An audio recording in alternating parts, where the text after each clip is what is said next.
Hello，身为一个考过3次学测的人呢，我想要在这里分享说我考学测前1个月的状态，还有我是怎么样冲刺的。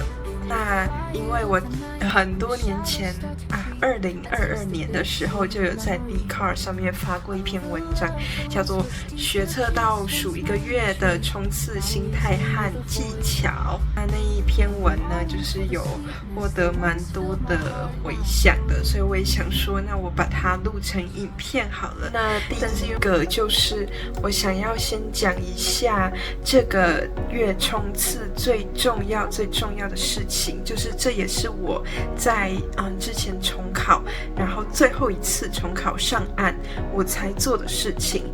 那第一个就是梦想版，第二个是错题本。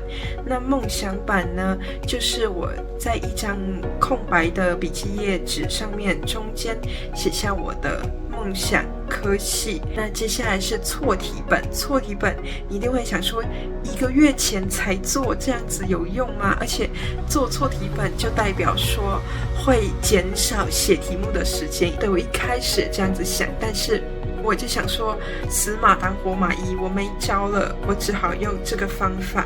那所以我很记得我当时是12月17号才开始做错题本。那我主要是做数学和自然，最重要就是要写下自己为什么错，还有就是下一次怎么样不再犯错。因为我知道考前1个月一定是非常焦虑，不管你读得好或是读得不好，你都会很怕自己在这个月把自己的努力付之一炬。那我觉得这时候错题本和梦想版就是最好的定心丸。好，那讲完了梦想版和错题本，这个时候我觉得还有一件事情非常重要，就是日记。因为有时候我们只是需要一个宣泄的出口，我也常常在焦虑的时候会滑社群软体，可是这样子只是让自己的思绪越来越混乱，然后也不知道自己到底把时间花在哪里。所以我觉得写日记或者是写感恩日记也是一个非常好可以安定心情的东西。再来，这个月我每天那个时候还会做的事情就是一定要碰自己的弱科。那我的弱科就是数学。那我碰的程度是什么呢？就是即使我那天是读书的低潮期，就什么书都读不下，我还是要在睡前做至少1题的数学。那我那个时候是买数学的大满贯，那大满贯会有是非题、选择题还有手写题。那我那个时候就是让自己，如果真的完全没动力，我还是要在睡前挤出3秒钟的时间做1题，那就1题是非题就好了。你只要每天都有碰到你的最弱科，这样子我觉得就是一个可以对自己有所交代的一天。再来，最后30天还有一个非常重要，就是少就是多。这是什么意思呢？就是像你写题本，你可能会想说怎么办，我还有好几本都没写，那这样子到考前一定写不完。对，没错，写不完。那写不完怎么办呢？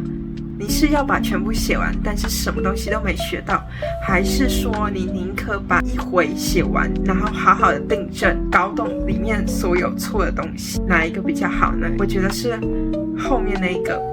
因为像我自己就是很常想要把里面所有的回数都写完，可是后来发现我什么东西都没学到，然后我考试的时候还是一样慌。我只是让自己有手感，好像练过了很多题目，但其实到真正考试我还是1分都拿不到。所以我觉得考试前几天都好，订正很重要的，一定要订正。订正在这最后的冲刺期间，绝对是比写东西还要来得重要很多，稳固，这样就可以。那这个心态有点像我之前在分享会考的影片里面讲到的捡石头一样，就是宁可捡到1颗石头，也不要抓了10颗，结果到了路口，你发现你所有的石头都掉了，这样子反而是得不偿失的。所以请记得少就是多。再来，我要分享一个最后冲刺期间非常神奇，但我觉得是投资报酬率最高的2个东西，就是国文和英文的作文。有没有搞错？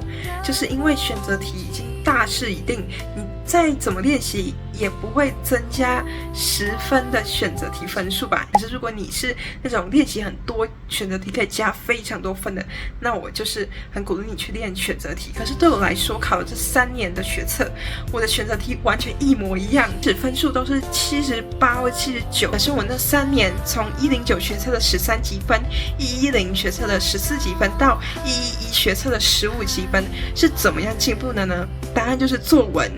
那作文可能会想说啊，我是不是因为多练习这几年，所以就是作文越来越好啊？没有，我跟你讲，11年考前练作文是练的最少的一年。你知道我有多夸张吗？因为我那年是在学重考，所以我根本没时间练作文，我是用抄的。我没有自己练，真的，我完全没有自己写，很扯吧？我完全没有自己写，而且你知道我抄几篇吗？你猜一下。答案是我国文抄了2篇，英文抄了2篇，所以国英作文加起来总共抄4篇，然后我带去考场的就是各1篇。首先大考中心有范文嘛，请你在近3年来的范文之中去分析所有篇章他们写的架构。第一个，你要看它每一段写的内容是什么，再来你要看它每一段之间是怎么衔接的，还有一个很重要的是你要看它第一段跟最后一段是怎么衔接的。那我当时111就分析出110和109的作文2年来有在范文里面的其中一个很重要的元素，都是他们第1段和第4段是连接的。那是怎么样的连接呢？都是他第1段可能写说他做了什么事情，然后突然戛然而止，他就是写的第2、3段可能自己的经历啊，或者是一些自己的想象。那第4段再接回他第1段的那个动作，然后接续下去做一个收尾。所以我就是开始模仿这样子的写作架构，把第1段和第4段的动作做一个接续。那中间呢，就是写一些我自己的故事。所以我认为分析架构还有抄范文是非常重要的。在讲完国文作文，那我们要来讲英文作文。那其实我觉得英文作文要拿到14分以上都不难。为什么呢？因为英文作文其实你只要用对连接词，还有字数写到一定的量，你就会有14分以上的。那连接词是最重要的，就是 firstly, secondly, finally, however, yet 等等等等的。英文作文就是要开门见山，第一句就直接写 topic sentence， 直接写你这段要干嘛，然后接下来就 firstly, secondly, finally， 然后中间一定要有举例，可能可以 for example 或是 for instance 来让你的叙述更为具体。所以我觉得写英文作文就是要非常有条理，然后非常具体。好，接下来要来讲作答顺序。那我觉得作答顺序在考场上就非常重要，也是你在这冲刺的期间一定要练习的东西。那像我自己而言，我试过英文先写作文再写选择题，还有先写选择题再写作文。我发现英文真的要先写选择题，尤其选择题我会先写阅读测验，因为阅读测验是占比最重的，而且也是最花时间的。那写完阅读测验，我会去写单选题，就是这样接续的写下来。那写完以后，我会至少预留35分钟要开始动笔写翻译和作文。那数学的作答顺序，我会用捡石头这个方法，也就是先把会写的一看就觉得是自己比较擅长或者是自己比较头绪的一些单元或者是题目先圈起来，这些题目先写。因为数学很重要的是成就感，尤其数学又是第1科，所以数学很重要，一定是建立自己的信心。那建立自己的信心，就是要捡石头，从简单小科的开始捡，之后才越捡越难。所以这就是数学很重要的答题顺序，从简单开始。那国文方面作答顺序，我也会从阅读测验开始，因为我自己是阅读测验比较慢的人。那自然的话，我觉得很重要，就是要懂得跳题。那不会的话，就要赶快猜球，先把它全部写完再说。还有一个非常重要，就是你学测那2天你要做什么？就是第1天考数学自然，那考前1天下午呢，因为我还是要考当时的大学的期末考，那我就是考完那一科期末考，我就让自己去吃摩斯，所以我就是写说好去吃摩斯的时候，我就要写一份新的国英考题。那为什么是国英呢？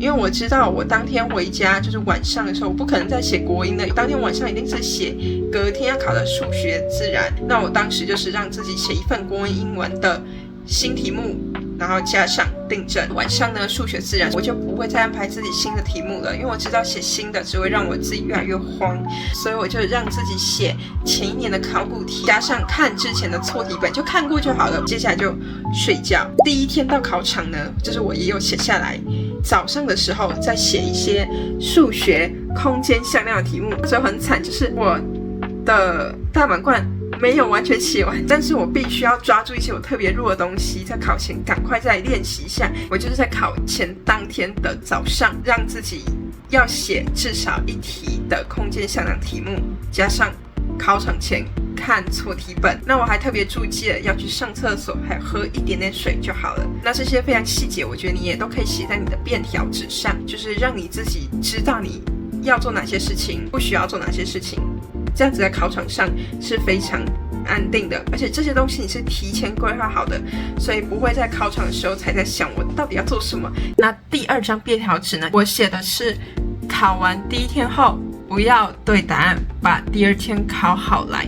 我第一天考完的晚上，我就是当时我什么东西都忘了，我就是只想着隔天要考的国文、英文。那天晚上我做了什么事情呢？就是我静下心来写一份国文和英文的历届考题，还有看之前的错题本。那这些东西都是比较熟悉的东西，因为我知道第一天考完一定会有点累，然后没有很多脑细胞还有精神，就是维持一个手感这样子就够了。那所以第二天进考场前，我也是看考题还有自己写的作文。这边要很注意一点，就是作文是最后一科考，那考前也会有非常大段的休息时间。这个时候大家可能都已经有点心浮气躁，尤其要考完所有考科的人就会开始觉得终于快要结束这一切了。那这个时候如果你是一个很容易受别人影响的人，像我就是不要管别人在干嘛，不要管别人是不是在聊天，不要管别人在讨论考题，这绝对不可以听到。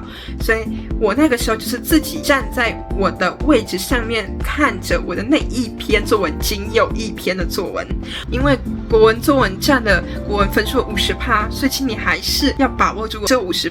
那这就是这一次的分享，任何问题都欢迎在下面留言或者是私讯我，我都会尽我所能的回答。祝你们都可以考试考得很顺利。然后这边也要再一次送你们这句话，就是我觉得在当时让我可以从泥淖里面拉我自己一把非常重要的一句话，就是伸手摘星，也不至于满手污泥。祝福你们。